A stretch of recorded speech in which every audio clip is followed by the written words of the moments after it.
پیارے بھائیوں اور بہنوں، السلام علیکم ورحمۃ اللہ وبرکاتہ۔ قرآن مجید کے 30 پاروں کا خلاصہ، اس کا جو سلسلہ چل رہا ہے، آج 7واں پارہ ہے۔ ہمارے اور آپ کے ہاں اسے وَإِذَا سَمِعُوا کا پارہ کہا جاتا ہے۔ یہاں پر یہ بات واضح کر دوں کہ قرآن کے پاروں کی جو 30 حصوں میں تقسیم ہے، یہ کب سے ہے، اس کی کوئی صحیح بات نہیں بیان کی جا سکتی، نہ اس سلسلے میں کوئی صحیح دلیل موجود ہے۔ البتہ بہت سے علماء نے توقع یہ کیا ہے کہ حضرت عثمان غنی رضی اللہ تعالیٰ عنہ کے زمانے میں جب حضرت زید اور دوسرے لوگوں نے قرآن مجید کو لکھا تو اس کو 30 اجزاء میں اس طریقے سے لکھا تھا، واللہ عالم۔ یہ پاروں کی تقسیم معنی کے لحاظ سے نہیں ہے کہ کہاں پر جہاں پر معنی پورا ہو جائے، مفہوم ایک ادا ہو جائے تو وہاں پر پارہ ختم ہوا، نہیں، بلکہ بسا اوقات آدھی بات رہتی ہی ہے، ابھی نامکمل رہتی ہے کہ پہلا پارہ ختم اور دوسرا پارہ ختم ہو جاتا ہے۔ یہ بالکل واضح بات ہے۔ وہی بعینہ مثال یہ اس پارے کی ہے۔ اسی لیے دیکھیں، ہمارے اور آپ کے ہاں ہند و پاک میں جو مصحف چھپا ہے وہ وَإِذَا سَمِعُوا سے شروع ہوتا ہے 7واں پارہ، جبکہ یہاں عرب دنیا میں اس طریقے سے مجمع ملک فہد میں جو مصحف ہے، وہاں پارے کی ابتدا کی نشانی اس سے 2 یا 1 آیت پہلے وَلَتَجِدَنَّ أَشَدَّ النَّاسِ عَدَاوَةً لِلَّذِينَ آمَنُوا الْيَهُودَ سے ہے، اور یہیں پر میں رکا بھی تھا۔ اس لیے میں آج کی گفتگو یہیں سے شروع کرتا ہوں، اس لیے کہ پہلی بات تقریباً وہاں ختم ہو گئی تھی اور یہاں سے ایک اسی سے متعلقہ باتیں، لیکن ایک نیا مضمون شروع ہو رہا تھا۔ تو اللہ تبارک و تعالیٰ ارشاد فرماتا ہے کہ وَلَتَجِدَنَّ أَشَدَّ النَّاسِ عَدَاوَةً لِلَّذِينَ آمَنُوا الْيَهُودَ وَالَّذِينَ أَشْرَكُوا، یعنی اس میں اللہ تبارک و تعالیٰ نے یہ واضح کیا ہے کہ یہود اور نصارہ اور مشرکین جس سے متعلق سلسلے کلام چلا آ رہا ہے، اور جن کی دشمنی یا جن کے بغض اور جن کے نفرت کا ذکر ہے، ان میں سارے کے سارے لوگ ایک معیار کے نہیں ہیں، بلکہ ان میں ہیں، کفر ہونے میں سارے کے سارے لوگ برابر ہیں، لیکن مسلمانوں سے بعض اعتبار سے ہمدردی رکھنے میں بعض کے میں کم حصہ اور بعض کو زیادہ حصہ ملا ہے، بعض کو کچھ بھی ہمدردی کا حصہ نہیں ملا ہے، لیکن بعض کچھ ہیں جو کچھ مسلمانوں سے ہمدردی رکھتے ہیں، انہی لوگوں کا ذکر ہے۔ تو اللہ تعالیٰ ارشاد فرماتا ہے کہ لوگوں میں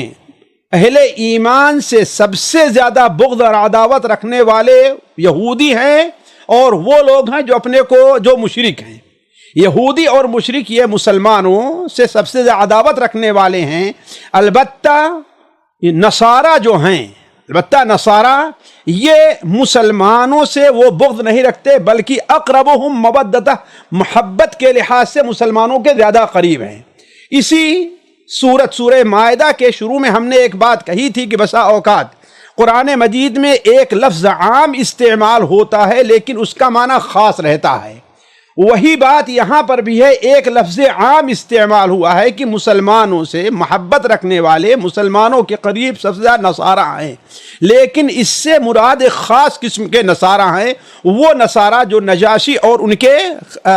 ساتھی تھے، جیسا کہ اللہ کے رسول صلی اللہ علیہ وسلم نے صحابہ کرام کو نجاشی یعنی حبشہ کی طرف ہجرت کرنے کو کہا تھا۔ تو یہ لوگ مسلمانوں میں سے زیادہ ہمدردی رکھتے ہیں۔ وجہ اس کی یہ ہے کہ ان میں آپ زاہد لوگ پائیں گے، دنیا پرست کم پائیں گے، جیسا کہ یہود کے ہاں ہے۔ ان میں کبر و غرور نہیں پایا جائے گا، جیسا کہ یہود کے اندر کبر و غرور پایا جاتا ہے۔ ان میں علماء اور دین کی سمجھ رکھنے والے لوگ ہیں، نہ کہ یہودیوں کے طریقے سے بالکل کمظرف قسم کے لوگ ہیں۔ علی کل حال ان میں اہل پرست بھی ہیں اور آخرت کے طالب اور آخرت کے کو چاہنے والے لوگ موجود ہیں، جبکہ یہ چیزیں مشرکین اور یہود کے اندر نہیں پائی جاتی۔ اس سلسلے کلام کے بعد اللہ تبارک و تعالی نے آیت نمبر 87 سے کلام کا رخ پھر احکام کی طرف پھیر دیا ہے۔ آپ دیکھیں ہوں گے کہ 6 پارہ کا آخر کا جو سلسلہ رہا ہے وہ تقریباً احکام سے ہٹ کر کے یہود پر، نصارہ پر، ان کی غلطیوں، ان کی خباثتوں اور ان کی بدعقیدگی پر تنبیہ تھی۔ اب پھر یہاں پہنچنے کے بعد 87 نمبر یعنی 87 جسے آپ لوگ کہتے ہیں، اللہ تعالیٰ نے کلام کا رخ احکام کی طرف پھیر دیا ہے۔ سب سے پہلے اللہ تبارک و تعالیٰ نے مسلمانوں کو تنبیہ کی کہ اے ایمان والو، جو پاک چیزیں کھانے کے لحاظ سے ہیں، پہننے کے لحاظ سے ہیں، یا کسی بھی لحاظ سے ہیں، میاں بیوی کے یعنی شادی بیاہ کے لحاظ سے ہیں، جو پاک چیزیں اللہ تعالیٰ نے تم پر حلال کی ہے، اس کو تم لوگ اپنے اوپر حرام نہ کر لینا۔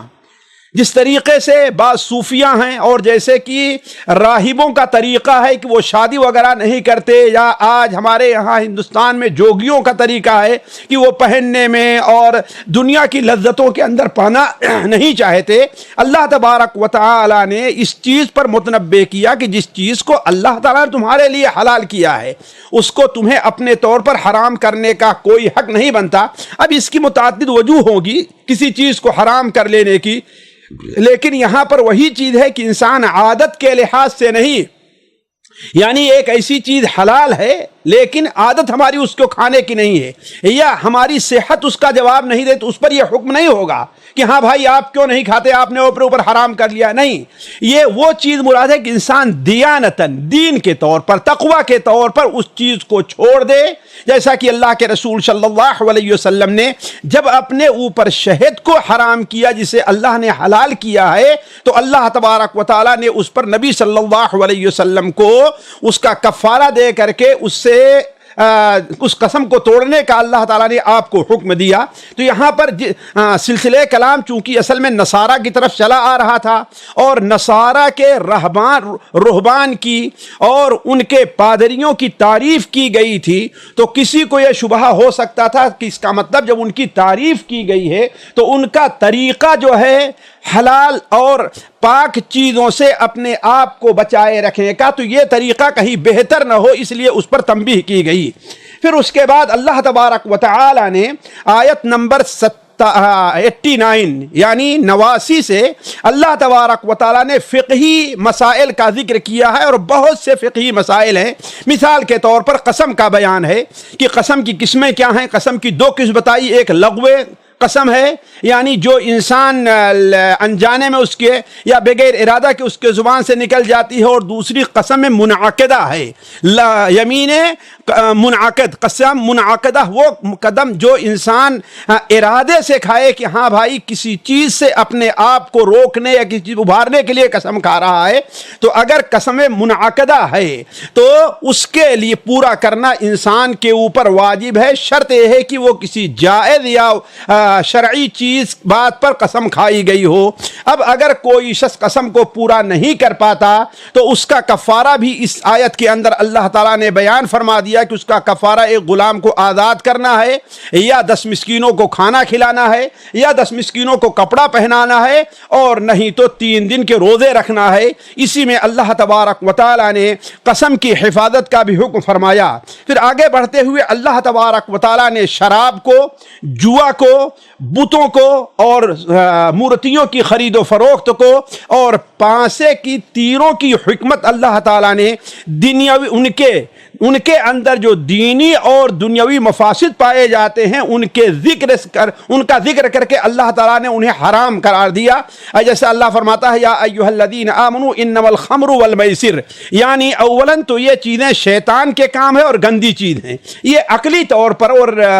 طبعی طور پر اللہ نے انہیں حرام جو قرار دیا ہے اس کی وجہ بیان فرمائی کہ یہ شیطان کے کام ہے، اور ہر انسان کسی بھی شیطانی کام سے بچنا چاہے گا۔ گندی چیزیں ہیں، ہر آدمی گندی چیز کو ناپسند کرتا ہے۔ ثانیاً اس کی وجہ سے تمہارے اندر عداوت اور لڑائی کھڑی ہو جاتی ہے، اور ثالثاً جو اصل دینی معاملہ ہے وہ جو ہے کہ انسان کو ان کے زندگی کے مقصد اعظم عبادت سے یہ چیزیں روکتی ہیں۔ پھر آگے بڑھ کر کے اللہ تبارک و تعالیٰ نے محرم کے لیے شکار بری یعنی خشکی کے جو جانوروں ہوتے ہیں ان کے شکار کرنے کو حرام قرار دیا۔ البتہ اللہ تعالیٰ نے ان کے لیے سمندری یا پانی کے جو جانور ہوتے ہیں ان کے شکار کو حلال قرار دیا ہے، اور اگر محرم کوئی شکار کرتا ہے تو اللہ تعالیٰ نے اس کا کفارہ بھی بیان فرمایا ہے، جیسا کہ آیت نمبر 95 میں اللہ تعالیٰ نے اس کا ذکر کیا ہے۔ پھر اللہ تبارک و تعالیٰ نے آگے 57 نمبر آیت میں خانہ کعبہ کی اہمیت کو بیان ہے، اور یہ ہے کہ مسلمان اس کو اہمیت دیں، اس کی قدر کریں، اس لیے کہ اس کی جب تک قدر کرتے رہیں گے، اسے اہمیت دیتے رہیں گے، جس چیز کے لیے وہ بنایا گیا ہے وہ حق ادا کرتے رہیں گے، تب تک تو ان کا بھی قیام اور ان کا وجود رہے گا۔ اور جب یہ چیزیں ختم ہو جائیں گی تو گویا اللہ تبارک و تعالی اب اس دنیا کو فنا کرنا چاہتا ہے۔ جعل اللہ الکعبۃ البیت الحرام قیاما للناس والشہر الحرام والہدی والقلائد، یعنی یہ چیزیں لوگوں کے قیام باقی رہنے کے لیے کا سبب ہیں۔ آگے تو اللہ تبارک و تعالی نے مسلمانوں کو چند نصیحتیں فرمائی ہیں جو ہمارے اور آپ کے لیے زیادہ قابل غور ہے، اس پر توجہ دینی چاہیے۔ پہلی چیز یہ ہے کہ اللہ تبارک و تعالی نے یہ بیان فرمایا قل لا يستوي الخبيث والطيب ولو اعجبك كثرة الخبيث فاتقوا الله، اے لوگو دیکھو، جو چیزیں اللہ تعالیٰ کے نزدیک جنہیں اللہ نے خبیث قرار دیا ہے اور جنہیں اللہ تعالیٰ نے طیب قرار دیا ہے، یہ دونوں برابر نہیں ہو سکتے۔ یہ شاید اشارہ تھا کہ جوا کی طرف، سود کی طرف، یہ چیزیں خبیث ہیں، اگرچہ اس میں بڑا فائدہ نظر آتا ہے لیکن وہ طیب کا مقابلہ نہیں کر سکتی۔ اور آگے اللہ نے فرمایا کہ ولو اعجبک کثرت الخبیث، اگرچہ خبیث کی کثرت یعنی زیادہ برائی، اسی لیے دیکھیں کسی معاشرے میں برے لوگ زیادہ ہوتے ہیں اور اچھے لوگ کم ہوتے ہیں، تو اس کسی چیز کا زیادہ ہونا اس کے حق ہونے کی دلیل نہیں ہے۔ علی کل حال فی اللہ تبارک و تعالی نے مسلمانوں کو ایک بڑی اہم نصیحت کی ہے، اور ہماری باتوں کو جو اہل علم سمجھدار لوگ یا پڑھے لکھے لوگ فارغین سن رہے ہیں، ان سے خصوصی طور پر یہ خطاب ہے کہ اللہ تبارک و تعالی نے اسی پارے یعنی سورہ مائدہ میں ایک ہمیں اور آپ کو نصیحت کی ہے۔ وہ کیا ہے؟ لا تسألوا عن اشیاء یا ایھا الذین آمنوا لا تسألوا عن اشیاء ان تبد لکم تسؤکم، ایسی باتوں کا سوال نہ کرو جس میں کوئی خاص فائدہ نہ ہو۔ اگر تم نے سوال کیا اور اس کا جواب تمہیں مل گیا تم مشقت میں پڑ سکتے ہو۔ یہ اللہ تعالیٰ نے گویا ایک اصول مسلمانوں کو دیا ہے کہ ہر ایسی بات جس میں تمہارے لیے کوئی فائدہ نہیں، یا جس میں تمہارے لیے ضرر ہے، یا جو تمہارے لیے باعث ضرر بن سکتی ہیں، یہ تینوں چیزیں جس میں ہوں، کسی بھی ایسے سوال سے اللہ تعالیٰ نے مسلمانوں کو منع کیا ہے۔ اللہ تعالیٰ رحم کرے امام شاطبی رحمہ اللہ پر، انہوں نے اپنی کتاب نادر کتاب اور جس کی مثال دنیا میں کم ملتی ہے الموافقات، اس کتاب کے اندر امام شاطبی رحمہ اللہ نے 10 قسم کے سوال کرنے سے روکا ہے کہ جن سوالوں سے ممانعت کی جا رہی ہے اس میں 10 قسم کے سوال آ سکتے ہیں۔ میں اس کی تفصیل نہیں رکھ سکتا، البتہ یہ ہے کہ اہل علم سے یہ میری گزارش ہے کہ ان کی طرف رجوع کریں، وہ آسانی سے ان کو مل سکتی ہے۔ اور امام علامہ قاسمی رحمہ اللہ کتاب محاسن التأویل، اس کے اندر بھی انہوں نے ان 10 کا خلاصہ نقل کیا ہے۔ تو علی کل حال وہ 10 قسم کے سوال کیا ہیں ان کی طرف رجوع کر لیں۔ اللہ تبارک و تعالیٰ نے آیت نمبر 130 اور 140 میں مشرکین کی حرام کردہ چند جانوروں کا تذکرہ فرمایا ہے اور ان پر تنقید کی ہے کہ ایسا کرنا اللہ تبارک و تعالیٰ کی اولاً شان ربوبیت میں، اس لیے کہ حرام اور حلال کرنے کا حق اللہ تعالیٰ کو ہے۔ اب تم کسی چیز کو حرام کر لے رہے ہو یا حلال کر رہے ہو تو گویا اللہ تبارک و تعالیٰ کی شان ربوبیت میں تم دخل دے رہے ہو، اور اللہ تبارک و تعالیٰ کو یہ چیز پسند نہیں ہے۔ انہی میں سے بعض قسم کے جانوروں کا نام اللہ تعالیٰ نے لیا ہے، ما جعل اللہ من بحیرۃ ولا صائبۃ ولا وصیلۃ ولا حام ولکن الذین کفروا یفترون علی اللہ الکذب۔ اللہ تعالیٰ نے نہ کوئی بحیرہ جانور بنایا ہے، بحیرہ جانور وہ ہے جس کے دودھ نہ دہا جائے اسے چھوڑ دیا جائے، نہ کوئی صائبہ جانور بنایا ہے کہ کسی بت کے نام کر کے چھوڑ دیا جائے، نہ کوئی وسیلہ ہے، وسیلہ اس اونٹنی کو کہتے ہیں کہ جو 1 2 بار یا 3 بار لگاتار مادہ جانور جن دے، اس لیے کہ مادہ اونٹنیوں میں، اونٹ میں مادہ جانور عرب کو بہت زیادہ پسند تھا، اس لیے کہ اصل ان کی کھیتی کیا تھی، اصل ان کا مال بھی تھا۔ آج وہ جانوروں کو کہتے حلال، تمہارے پاس کتنا حلال ہے، اصل گویا کہ روزی ان کے اندر کیا مانے تھے، یہ جانور تھے۔ اسی لیے آگے والی جو سورت ہے اس میں اس کا ذکر ہے، اس کا نام ہی سورۃ الانعام رکھا گیا ہے۔ تو اللہ تبارک و تعالی ان کے نزدیک اونٹ بڑا اہم جانور تھا، اور اونٹ میں مادہ کی بڑی اہمیت تھی، اس لیے کہ اس کا دودھ بھی ملتا ہے، وہ سواری کے لیے بھی کام دیتی تھی، وہ نسل کے بھی لیے کام دیتی تھی، اس لیے اس کی اہمیت دیتے تھے، لہذا اگر کوئی اونٹنی 2 بار یا 3 بار مادہ ہی جنتی ہے تو پھر اس سے خوش ہو کر کے اسے اپنے بتوں کے نام چھوڑ دیا کرتے تھے۔ ولا حام، اور حام تقریباً سانڈ کو کہتے ہیں، یعنی یہ جو تم نے اپنے بتوں کے نام چھوڑ رکھا اس کی کوئی اہمیت نہیں ہے۔ آیت نمبر 106 اور سے 108 میں بعض فقہی مسائل، یعنی فقہی نہیں بلکہ وصیت کا ذکر ہے، اور خاص طور پر سفر میں کسی کو موت آ جائے اس کی تفصیل ہے، وہاں پر جا کر کے دیکھ لیجئے گا۔ اور یہ آیت طویل ہے اور بہت سے بعض فقہی نکات کے اوپر مشتمل ہے، جس کا ذکر میں یہاں پر آپ سے نہیں کر سکتا، البتہ اہل علم اگر تفسیر کی طرف جائیں تو انہیں یہ چیز معلوم ہو سکتی ہے۔ آیت نمبر 109 کے اندر سے لے کر آخری سورت تک اللہ تبارک و تعالیٰ نے قیامت کا ذکر فرمایا، قیامت کی ہولناکیوں کا ذکر فرمایا ہے، اور خصوصی طور پر آپ لوگ اچھی طریقے سے جانتے ہیں کہ اس سورت کی ابتدا کس پر ہوئی ہے۔ میں کئی بار بیان کر چکا ہوں کہ اللہ تعالیٰ جس بات پر، جس موضوع پر کسی سورت کی ابتدا کرتا ہے، جا کر کے اسی پر اس سورت کی تقریباً انتہا ہوتی ہے۔ اس سورت کی ابتدا ہوئی ہے کہ اوفو بالعقود، عقود کو پورا کرو، عہد کو پورا کرو۔ اگر عہد کو پورا نہیں کیا تو آخرت میں قیامت کے دن اس سے متعلق سوال ہوگا۔ اس لیے قیامت کے دن اللہ تبارک و تعالیٰ نے سوال کا ذکر فرمایا، اور خصوصاً اس کی اہمیت یہ دی کہ یوم یجمع اللہ الرسل فیقول ماذا اجبتم، جس دن اللہ تعالیٰ لوگوں کو جمع کرے گا، رسولوں کو جمع کرے گا، اس دن رسولوں سے بھی سوال ہوگا، اور جب رسولوں سے سوال ہوگا تو عام آدمی کس دائرے میں آئیں گے اس پر غور کرنا چاہیے۔ تو یہ قیامت سے متعلق بہت ہولناک منظر اللہ تعالیٰ نے پیش کیا ہے، کاش کہ ہم اور آپ اس کے اوپر غور کریں کہ یوم یجمع اللہ الرسل فیقول ماذا اجبتم، اس وقت رسولوں کی گھبراہٹ کا یہ عالم ہوگا کہ رسول کہیں گے لا علم لنا، اے اللہ تعالیٰ ہمیں اس کا کوئی علم نہیں ہے۔ پھر مثال کے طور پر اللہ تبارک و تعالیٰ نے حضرت عیسیٰ ابن مریم کا حوالہ دیا ہے۔ حضرت عیسیٰ ابن مریم چونکہ اولاً ہمارے نبی سے سب سے قریبی تھے، یعنی زمانے کے لحاظ سے، دوسرے انہی کا ذکر چلا آ رہا تھا آخر میں، اور عیسائی جو حضرت مریم علیہ السلام کو اللہ تعالیٰ کا بیٹا قرار دیتے تھے، انہی پر گویا کی رد کرتے ہوئے اللہ نے حضرت عیسیٰ ابن مریم کا ذکر کیا۔ شروع میں اللہ تبارک حضرت عیسیٰ ابن مریم کے کچھ خصائص کا ذکر فرمایا کہ اللہ نے ان پر کتنا انعام کیا ہے، اور اتنی عظمت کسی اور نبی کو اللہ تعالیٰ نے اس حیثیت سے نہیں دی کہ ان کے ہاتھ سے کوئی آدمی کسی مردہ کو زندہ کر دیا جائے، جیسا کہ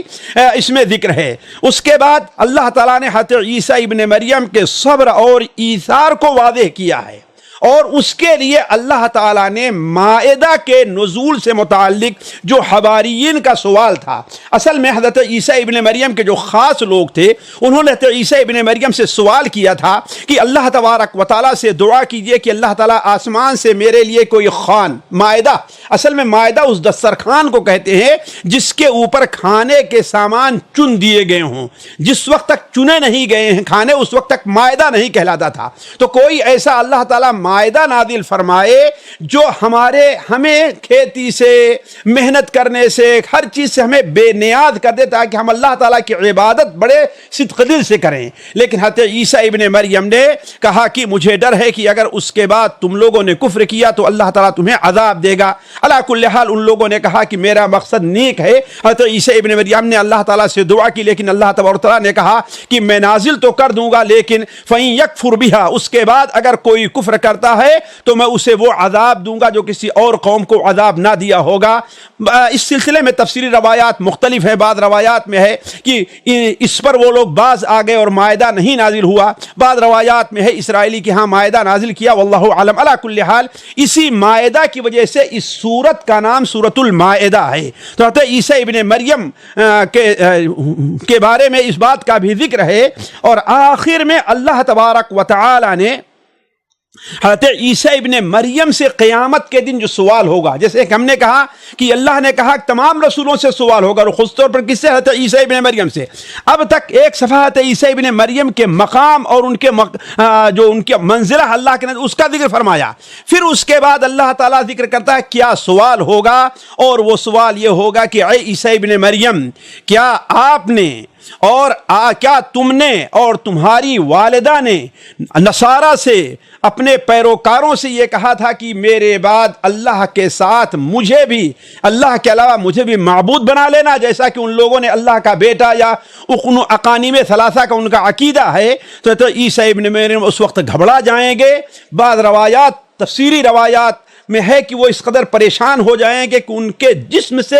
پانی کے پسینے کے علاوہ خون کے پسینے نکلیں گے، اتنا گھبرا جائیں گے، اس لیے کہ اللہ تعالیٰ کسی کو بلا لے سوال کرنے کے لیے، اس مقام میں یہ بڑی گھبراہٹ کا منظر ہوگا۔ تو ایسے موقع پر عیسیٰ علیہ السلام اپنے تمام پیروکاروں سے براءت کا اظہار کریں گے، اور گھبراہٹ کا یہ عالم ہوگا کہ یہ بھی نہیں کہہ پائیں گے اللہ تعالیٰ انہیں عذاب دے، بلکہ صرف یہی کہیں گے ان تعذبہم فانہم عبادک، اے اللہ تعالیٰ اگر تو انہیں عذاب دیتا ہے تو وہ تیرے بندے ہیں، تجھے ہر چیز پر قدرت حاصل ہے، اختیار حاصل ہے۔ علی کل حال اس صورت کا خاتمہ اللہ تبارک و تعالیٰ نے ایک شرعی اصول پر کیا ہے، وہ کیا ہے کہ قیامت کے دن نجات قول و عمل کی سچائی پر ہے، صدق پر ہے، نہ کہ کسی خاندان اور نسبت کے اوپر۔ اس کے بعد ساتھیوں سورۃ الانعام شروع ہوتی ہے۔ یہ عجیب و غریب صورت، جس قدر مجھے الجھن اور پریشانی اس صورت سے متعلق کچھ چیزوں کے لکھنے کے بارے میں ہوئی، کسی اور صورت کے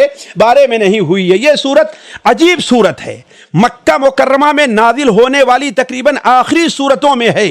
اس صورت کو جیسا کہ پہلے ہم نے کہا سورۃ الانعام اس لیے کہا جاتا ہے کہ یہاں پر بعد اس صورت میں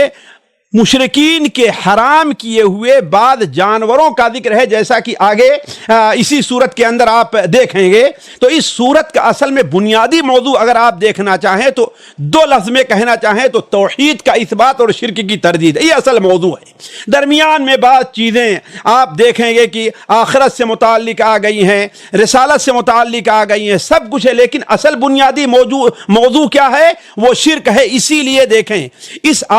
اس صورت کی پہلی آیت میں اللہ تعالیٰ نے توحید کا ذکر فرمایا ہے، شرک کی تردید کی ہے، اور اس صورت کا اگر آپ دیکھیں جائیں تو اللہ تعالیٰ کی ربوبیت اور اللہ تبارک و تعالیٰ کی توحید کے اوپر ہے۔ علی کل حال سورت کی ابتدا اللہ تبارک و تعالیٰ فرماتا ہے الحمدللہ الذی خلق السماوات والارض وجعل الظلمات والنور ثم الذین کفروا بربهم یعدلون هو الذی خلقکم من طین ثم قضى اجلا واجل مسمى عنده ثم انتم تمترون۔ گویا کہ قرآن مجید میں اللہ تعالیٰ نے اولا کہا کہ الحمدللہ، ہر قسم کی تعریف اس اللہ کے لیے ہے جس نے آسمان اور زمین کو پیدا فرمایا، اس نے تاریکی اور نور کو بنایا۔ اس قدرت کے باوجود جو کافر لوگ ہیں اللہ تبارک و تعالیٰ کے برابر لوگوں کو اللہ تعالیٰ کے بارے میں گڑبڑی کرتے ہیں، ان کو عدل ٹھہراتے ہیں، اللہ تبارک و تعالیٰ کا شریک ٹھہراتے ہیں، حالانکہ اس کی ذات یہ ہے کہ انسان کو مٹی سے پیدا کیا، ثم قضى اجرا، اس کے لیے ایک اجل متعین فرمائی، اس اجل کو پورا کر لے گا تو اللہ تبارک و تعالیٰ کے پاس پلٹ کر کے جانا ہے۔ لیکن پھر بھی اللہ تبارک و تعالیٰ کی قدرت کے بارے میں یہ لوگ شک کے اندر مبتلا ہیں۔ قرآن مجید کا ساتھیوں یہ اسلوب ہے، پورے قرآن میں آپ دیکھیں گے کہ اللہ تبارک و تعالیٰ اصل میں جو نبیوں کو اصل جو بھیجتا ہے وہ توحید الوہیت کے اثبات کے لیے بھیجتا ہے۔ کیوں؟ اس لیے کہ عموماً جو قومیں ہوتی ہیں 99% نہیں بلکہ 999% وہ کسی نہ کسی طریقے سے خالق کا، مالک کا، قادر کا،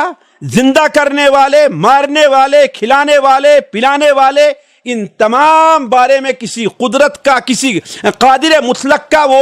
عقیدہ رکھتی ہیں۔ البتہ زیادہ گڑبڑی کہاں ہوتی ہے؟ وہ اللہ تبارک و تعالیٰ کی توحید الوہیت یعنی توحید ربوبیت، توحید عبادت کے اندر۔ اس لیے اللہ تبارک و تعالیٰ دیکھیں گے توحید الوہیت کو ثابت کرنے کے لیے جگہ جگہ توحید ربوبیت اور توحید ربوبیت اور توحید اسماء و صفات کا اللہ تعالیٰ نے ذکر فرمایا ہے۔ اور یہ ایسی چیز ہے کہ آپ اس سورت کو پڑھتے جائیں شروع سے لے کر کے آخر تک، خاص پر شروع کے تقریباً 10 صفحے، 15 صفحے، 20 صفحے تک چلے جائیں، آپ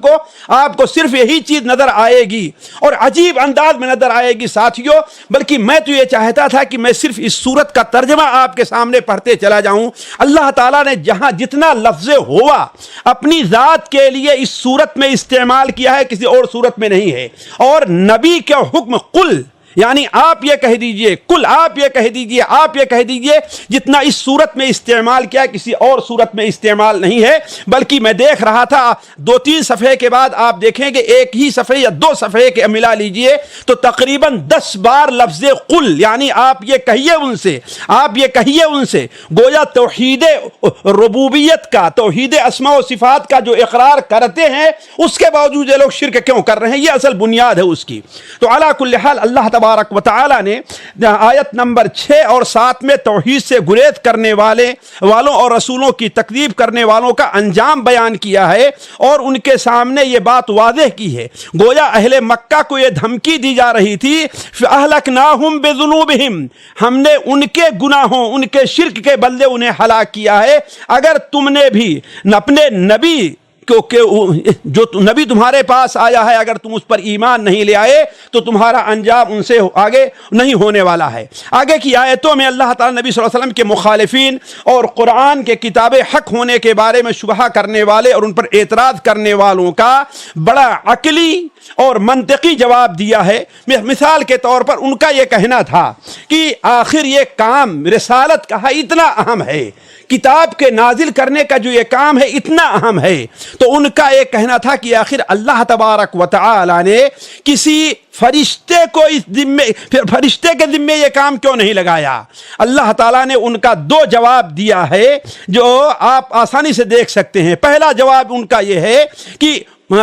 پہلا جواب یہ دیا ہے کہ وَلَوْ أَنزَلْنَا مَلَكًا لَقُضِيَ الْأَمْرُ، تم جانتے ہو کہ فرشتے اس لیے نہیں آتے ہیں، فرشتے اس دنیا میں جو آتے ہیں وہ عموماً عذاب لے کر کے آتے ہیں، تو اگر فرشتہ کوئی آتا تو اسی وقت تمہیں عذاب دینا ہوتا۔ اور دوسرا جواب اللہ تعالیٰ نے یہ دیا ہے کہ وَلَوْ جَعَلْنَاهُ مَلَكًا لَجَعَلْنَاهُ رَجُلًا، اللہ کے بندو جب تمہاری ہدایت کے لیے، تمہیں راستہ دکھانے کے لیے ہم کسی فرشتے کو بھیجتے تو اسے بھی تمہاری طرح ایک مرد اور ایک آدمی بنا کر کے بھیجتے جو تمہارے سامنے وہی باتیں رکھتا جو ایک رسول، جن باتوں کو ایک رسول کو رکھنا چاہیے، تو پھر تمہیں یہ شبہ ہوتا کہ یہ تو ہماری طرح ایک مرد ہے، ہم اس کی باتوں کو کیسے قبول کریں؟ علی کل حال اللہ تبارک و تعالی نے پھر آیت نمبر 20 سے لے کر کے مختلف انداز میں، وقت نہیں کہ میں ایک ایک آیت یا ایک ایک صفحہ کو آپ کے سامنے رکھوں، مختلف انداز میں توحید ربوبیت کا ذکر کر کے توحید الوہیت کو ثابت کیا ہے۔ مثال کے طور پر مثال لے لیجئے کہ اللہ قل لمن ما فی السماوات والارض قل للہ، ذرا دیکھیں لفظ قل، آپ ان سے پوچھئے کہ آسمان اور زمین کا مالک کون ہے، تو خود آپ ان سے کہہ دیے کہ للہ، اللہ ہی تعالیٰ کے لیے سے ہے۔ کتب ربکم کتب علی نفسہ الرحمہ، اللہ تعالیٰ نے اپنے اوپر لیا۔ اس کے بعد اللہ نے کیا بیان فرمایا؟ آگے اللہ تبارک و تعالیٰ بیان فرماتا ہے کہ وَلَهُ مَا سَكَنَ فِي اللَّيْلِ وَالنَّهَارِ وَهُوَ السَّمِيعُ الْعَلِيمُ، آسمان رات اور دن میں جو چیزیں رہتی ہیں، جو چیز اس میں زندگی گزارتی ہیں، یہ ساری کی ساری کس کی ہے؟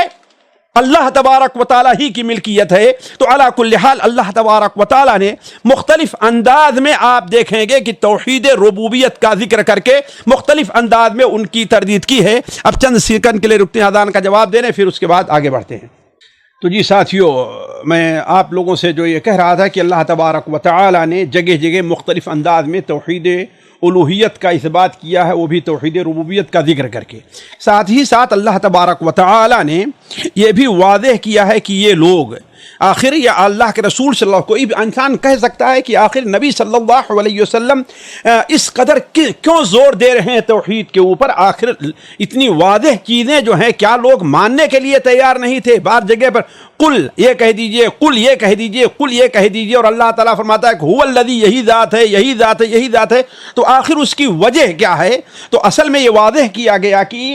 یہ لوگ جو آپ کی باتوں پر توجہ نہیں دیتے، اس کی یہ وجہ نہیں ہے کہ آپ کی دعوت میں یا آپ کے سمجھانے کے طریقے میں کوئی کمی ہے، بلکہ حقیقت یہ ہے کہ یہ لوگ کٹ حجتی پر اترے ہوئے ہیں اور ایسے کانوں سے سنتے ہیں اور جو سمجھیے کہ اس سے سننے کا حق ادا نہیں ہوتا، اسی لیے اللہ تبارک و تعالیٰ نے جگہ جگہ وَمِنْهُمْ مَنْ يَسْتَمِعُ إِلَيْكَ وَجَعَلْنَا عَلَىٰ قُلُوبِهِمْ أَكِنَّةً أَن يَفْقَهُوا، ان میں سے کچھ لوگ ہیں جو آپ کی باتیں سنتے تو ہیں لیکن ہم نے ان کے دلوں کے اوپر پردہ ڈال دیا ہے کہ وہ اس کو سمجھیں، اور ان کے کانوں پر بوجھ ہے وَلَوْ وَإِن يَرَوْا كُلَّ آيَةٍ لَا يُؤْمِنُوا بِهَا، اور اگر ہر قسم کی نشانی پیش کر دیں پھر بھی وہ آپ کی باتوں پر ایمان لے آنے والے نہیں ہیں۔ ساتھیوں، جگہ جگہ اس صورت کے اندر اس امر کی بھی وضاحت کی گئی ہے کہ آپ سے جو لوگ عذاب کا مطالبہ کرتے ہیں، لیکن سوال یہ ہے کہ عذاب کے لیے سے نپٹنے کے لیے تم نے کچھ تیاری بھی کی ہے؟ اس لیے کہ کوئی آدمی کسی چیز سے بچنے کے لیے کوئی چیز مطالبہ کرتا ہے تو اس سے بچنے کے لیے تیار تو رہتا ہے۔ کوئی کسی سے کہے اگر تم بڑے بہادر ہو تو ہم پر حملہ کر کے دیکھو، تو اس کا مطلب ہے کہ دفاع کی اس کے اندر طاقت موجود ہے۔ تو مکہ کے جو لوگ آپ سے مطالبہ کر رہے ہیں اللہ کے عذاب کا، تو کیا اللہ کے عذاب سے بچنے کے لیے ان کے پاس کوئی طاقت موجود ہے؟ اللہ تبارک و تعالیٰ نے اس چیز کو بھی آیت نمبر 40 اور 41 میں بڑے واضح طور بیان کیا ہے کہ اصل چیز یہ ہے کہ اللہ تبارک و تعالیٰ کے عذاب سے بچنے کے لیے کسی کے پاس کوئی طاقت نہیں ہے۔ پھر بعد میں اللہ تبارک و تعالیٰ نے بعض قوموں کا، پچھلی قوموں کا حوالہ بھی دیا ہے کہ ان لوگوں نے بھی اپنے رسولوں سے ایسے ہی مطالبے کیے تھے۔ اللہ تعالیٰ نے انہیں مختلف قسم کے مسائل پریشانیوں میں مبتلا کیا تاکہ وہ توبہ کر لیں، لیکن چونکہ ان کی نیت میں فتور تھا، چونکہ ان کے دل سخت ہو گئے تھے گناہ کرتے کرتے، اس لیے اللہ تبارک و تعالیٰ کے عذاب سے وہ سدھرے نہیں، تو آخری عذاب اللہ تعالیٰ ان کے اوپر لایا کہ فَقُطِعَ دَابِرُ الْقَوْمِ الَّذِينَ ظَلَمُوا وَالْحَمْدُ لِلَّهِ رَبِّ الْعَالَمِينَ۔ ایسا ہوا کہ ان کی بنیاد تک اکھڑ گئی، ان کا نام و نشان تک نہیں رہ گیا۔ آیت نمبر 48 سے 50 تک رسولوں کی اہمیت، ان کا وظیفہ بیان ہوا ہے، اور یہ کہ وہ مختار کل اور قادر مطلق نہیں ہیں بلکہ وہ اللہ تبارک و تعالیٰ کے طرف سے مامور ہے، ان کا مقصد بشارت اور نذارت ہے۔ آیت نمبر 51 سے لے کر 54 تک یہ بڑی اہم چیز ہے غور کرنے کی۔ ان لوگوں کی صفات بیان ہوئی ہے جو دعوت حق قبول کرتے ہیں۔ یہ ایک داعی کے لیے بڑی اہم چیز ہے کہ وہ اس پر سمجھے اور ایسے لوگوں پر اپنی توجہ مرکوز کرے، ان لوگوں کے پیچھے نہ پڑے جن کے اندر یہ صفات نہیں ہے۔ پہلی چیز یہ ہے کہ جن کے اندر اللہ تعالیٰ کا خوف اور ڈر ہوتا ہے۔ اللہ تعالیٰ فرماتا ہے وَأَنذِرْ بِهِ الَّذِينَ يَخَافُونَ أَن يُحْشَرُوا إِلَىٰ رَبِّهِمْ، اس قرآن، اس ہدایت کے ذریعے ڈرائیے ان لوگوں کو جو ڈرتے ہیں کہ اللہ کی طرف انہیں پلٹ کر کے جانا ہے۔ دوسری چیز جو صبح و شام اللہ تعالیٰ کا ذکر کرتے ہیں، یعنی ان کی توجہ صرف دنیا کی طرف نہیں ہے، ان کا مقصد دنیا کمانا نہیں بلکہ آخرت بھی ان کی توجہ ہے۔ وَلَا تُطْرُدِ الَّذِينَ يَدْعُونَ رَبَّهُمْ بِالْغَدَاةِ وَالْعَشِيِّ، اور تیسری بات یہ ہے کہ وہ اللہ تعالیٰ کی آیات پر ایمان رکھتے ہیں۔ فَإِذَا جَاءَكَ الَّذِينَ يُؤْمِنُونَ بِآيَاتِنَا فَقُلْ سَلَامٌ عَلَيْكُمْ، آپ کے پاس اگر وہ لوگ آتے ہیں جو ہماری آیات پر ایمان لاتے ہیں تو فَقُلْ سَلَامٌ عَلَيْكُمْ، آپ کہیے کہ ان کے اوپر، تمہارے اوپر سلامتی ہو یا تمہارے لیے سلامتی ہے۔ اس سے ایک بڑا فائدہ ہمیں اور آپ کو یہ بھی مل رہا ہے کہ جو لوگ خیر کے طالب ہوں، جو لوگ ہم سے دین سیکھنا چاہتے ہیں، جو اللہ تعالیٰ کی طرف راغب ہو کر کے ہمارے پاس کچھ سیکھنے آتے ہیں، ہمیں ان کی قدر کرنی چاہیے، ان کی عزت کرنی چاہیے، انہیں مقام دینا چاہیے، جیسا کہ اللہ کے رسول صلی اللہ علیہ وسلم کو اللہ تعالیٰ نے حکم دیا فَقُلْ سَلَامٌ عَلَيْكُمْ كَتَبَ رَبُّكُمْ عَلَى نَفْسِهِ الرَّحْمَةَ أَنَّهُ مَنْ عَمِلَ مِنْكُمْ سُوءًا بِجَهَالَةٍ، یعنی اگر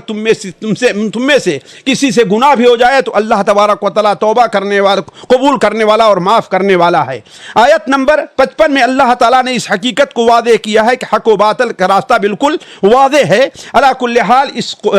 سورت کے اندر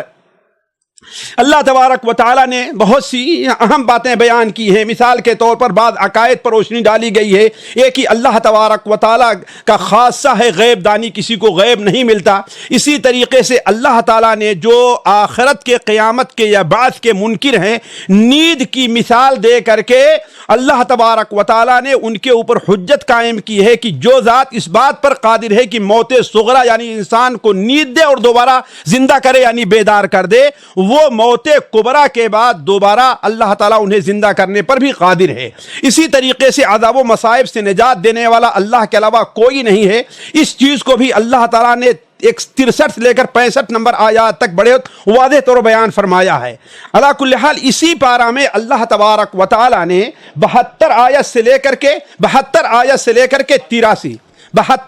لے کر کے 83 نمبر آیت، یعنی گویا 10 آیتوں میں حضرت ابراہیم علیہ السلام کا ان کی قوم کے ساتھ مناظرہ نقل کیا ہے۔ حضرت ابراہیم نے جو عقلی دلائل ان کے سامنے رکھے اور اپنی قوم کو بے حجت کر دیا، اور اپنے قوم کے سامنے اللہ تعالیٰ کی وحدانیت ثابت کر دی، اور یہ بھی واضح کر دیا کہ اگر تم امن چاہتے ہو دنیا اور آخرت میں تو امن کس کو ملنے والا ہے؟ الذین آمنوا ولم یلبسوا ایمانہم بظلم اولئک لہم الامن واولئک لہم الامن وہم مہتدون۔ پھر اللہ تبارک و تعالی نے حضرت ابراہیم علیہ السلام ہی کے تذکرے میں ایک جگہ پر 17 نبیوں کا ذکر کیا ہے۔ قرآن مجید میں ایک جگہ پر اتنے نبیوں کا ذکر اس کے علاوہ اور کہیں نہیں ہے، اور ان سے ذکر کرنے کے بعد دو چیز جو ذکر کیا ہے اس کا دو مقصد ہے۔ ایک تو یہ ہے کہ یہ نبی سارے کے سارے توحید کے داعی رہے ہیں، ایک چیز۔ دوسری چیز یہ ہے کہ یہ صرف اللہ تعالیٰ کے نبی اور بشر رہے ہیں۔ اگر یہ بھی خدا نخواستہ بفرض محال اگر ان سے بھی شرک ہو جاتا، شرک اتنی قبیح چیز ہے کہ ان کے شرک کی وجہ سے ان کی ساری خدمات پر اللہ تعالیٰ پانی پھیر دیتا اور سارے اعمال کو رائیگاں کر دیتا۔ لہذا یہ اس لائق ہے انبیاء کہ فَأُولَئِكَ الَّذِينَ هَدَى اللَّهُ فَبِهُدَاهُ مُقْتَدِهْ، تم لوگوں کو بھی ان کی اقتداء میں ان نبیوں کی اقتداء میں توحید کو اپنانا چاہیے۔ اللہ تبارک و تعالی نے آیت نمبر 51 سے لے کر کے 94 تک قریش اور ان کے ہمنوا یہود کی اس اعتراض کا جواب دیا ہے کہ یہ کتاب اللہ کی نازل کردہ نہیں ہے۔ اللہ تبارک و تعالی نے اسے ان کا ایک قابل معافی جرم قرار دیا اور کہا کہ وما قدر اللہ حق قدر ہی، اللہ تعالیٰ کی قدر کو نہیں پہچانا۔ اللہ کے ساتھ یہ بالکل ناانصافی ہے کہ اللہ تعالیٰ آج کسی انسان پر کتاب نازل کرنے پر قادر نہیں ہے۔ تو ذرا سوچو، وہ کتاب جس کے ٹکڑے ٹکڑے تم کرتے ہو، اجزا کر کے رکھا ہے، آخر حضرت موسیٰ علیہ السلام پر کتاب کس نے نازل کی تھی؟ پھر اس کے بعد اس کتاب کی اہمیت کو واضح فرمایا ہے کہ وَهَذَا كِتَابٌ أَنزَلْنَاهُ مُبَارَكٌ، یہ کتاب جو ہم نے نازل کی ہے باعث برکت ہے، اور مصدق الذی بین یدیہ ولتنذر ام القری ومن حولها، آخر تک اللہ تعالیٰ نے یہاں پر یہ بات واضح کی ہے۔ اسی طریقے سے اسی صفحے کے آخر میں جو ایک آیت ہے، علماء نے اس سے عذاب قبر پر استدلال کیا ہے، جس میں اللہ تعالیٰ فرماتا ہے کہ وَلَوْ تَرَىٰ إِذِ الظَّالِمُونَ فِي غَمْرَاتِ الْمَوْتِ، ظالم جب موت کی حالت میں ہوں گے اور فرشتے ان کی روح زبردستی قبض کرنا چاہیں گے تو ان سے کیا کہیں گے؟ اخرجوا انفسکم، نکالو اپنی روح کو، الیوم تجزون، آج تمہیں بدلہ دیا جائے گا، آج تمہیں رسوائی کا عذاب دیا جائے گا۔ آج سے مراد اس کا مطلب کیا ہے کہ اب ان کا عذاب شروع ہو گیا اور اس کے بعد سے قبر کا عذاب کا معاملہ ہے۔ علی کل حال پھر اللہ تبارک و تعالی نے آخر کے 2 صفحے کے اندر، جیسا کہ ہم نے کہا ہر جگہ یہاں پر توحید کا معاملہ ہے، اللہ تبارک و تعالی نے اسی بات کا ذکر کیا ہے، بلکہ کائنات کی حقائق کونیہ جسے کہا جاتا ہے، یعنی اس عالم میں جسے ہر انسان جس کا اقرار کرتا ہے، وہ 10 قسم کے حقائق کا ذکر کر کے، جن میں سے کہا ہے فالق الحب والنوا، اللہ تبارک و تعالی دانے کو اور گٹھلیوں کو پھاڑنے والا ہے۔ ظاہر بات ہے دانا سوکھا رہتا ہے، کھجور کی گٹھلی سوکھی رہتی ہے، اسے پانی میں ڈالیے، اس سے کیسے کوپلیں نکلتی ہیں، آخر اس مٹی میں اور اس گٹھلی اور اس دانے میں یہ قوت پیدا کرنے والا کون ہے؟ ایسے ہی اللہ تبارک و تعالی نے میں چاہوں گا کہ جائیں پڑھیں اور دیکھیں، اللہ تعالیٰ نے 10 حقائق کونیہ کو ذکر کرنے کے بعد اللہ تبارک و تعالیٰ نے 2 چیزیں جو بیان کی ہیں ان پر توجہ دیجئے۔ ایک چیز تو ہے کہ اللہ تعالیٰ فرماتا ہے ذالکم اللہ ربکم لا الہ الا ہو، یہ ہے تمہارا رب جس کے علاوہ کوئی معبود نہیں ہے، خالق کل شیء، ہر چیز کا پیدا کرنے والا وہی ہے، لہذا فاعبدوہ، اسی کی عبادت کرو، وہو علی کل شیء وکیل، اور ہر چیز کے اوپر نگراں وہ ہے۔ دوسری بات، نبی صلی اللہ علیہ وسلم کو تسلی دیتے ہوئے اللہ نے فرمایا قد جاءکم بصائر من ربکم، یہ بصیرتیں، بصیرت کہتے ہیں جو دل سے جانا جائے، اللہ تعالیٰ طرف سے یہ بصیرتیں آ گئی ہیں۔ اب اگر کوئی آدمی ان کو قبول کرتا ہے تو گویا وہ ہدایت پر ہے، اور اگر نہیں قبول کرتا تو یہ اس کی اپنی غلطی ہے۔ اور پارہ کے آخر میں اللہ تبارک و تعالی نے ایک ادب سکھایا ہے ہم کو، ایک اصول ہم کو دیا ہے۔ وہ کیا ہے کہ جو کام خود ناجائز ہو، جو کام خود ناجائز ہو، اس کا سبب بننا اور اس کا ذریعہ بننا بھی ناجائز اور حرام ہے۔ جو کام خود ناجائز ہے، مثال کے طور پر ایک شخص ہے شراب نہیں پیتا لیکن کسی کو شراب لا کر کے دیتا ہے، تو اگرچہ نہیں پیتا ہے لیکن یہ لا کر کے دینا یہ ناجائز اور حرام ہے۔ تو جو چیز گویا کہ حرام ہے، جو کام اس کا سبب اور ذریعہ بننا بھی حرام ہے۔ اللہ تعالیٰ نے فرمایا وَلَا تَسُبُّوا الَّذِينَ يَدْعُونَ مِن دُونِ اللَّهِ، جو اللہ کو چھوڑ کر کے غیر اللہ کو جو لوگ پکارتے ہیں ان کے معبودوں کو تم گالی نہ دو۔ کیوں؟